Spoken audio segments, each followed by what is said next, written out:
Ay. At ito na yung niluto natin.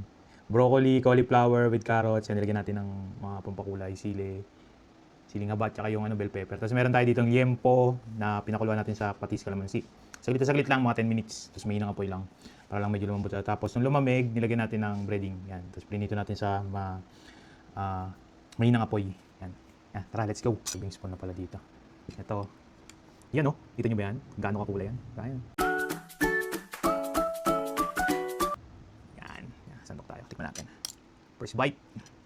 Siyempre, kuha tayo ng bell pepper, carrots, tapos lagyan natin ng konting sabaw.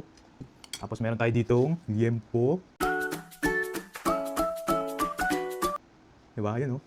Tignan natin to. May butong manipis. Ang gambot guys oh. Kita nyo ba? Gano'ng kalambot yan. Oh. May buto pala to. Yan. Sama na natin dito sa gulay. Tapos lagyan natin ng konting kanin. Yan. Di kasi ng kutsara ko eh. Yan oh. Hey, first bite. Nilaglag. Ayan oh, first bite. Try natin.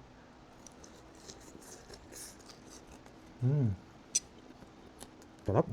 Sakto-sakto lang yung alat niya sa lahat. Magbupa tayo guys. No. Tingnan pa natin ang gulay. Ang lutong ng gulay guys, sarap.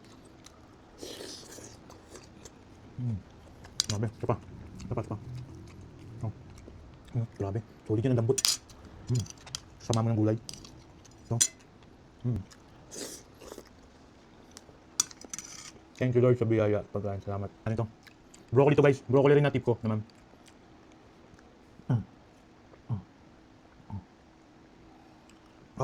Thank you Lord. Salamat po. Bye-bye. Mamaya ulit.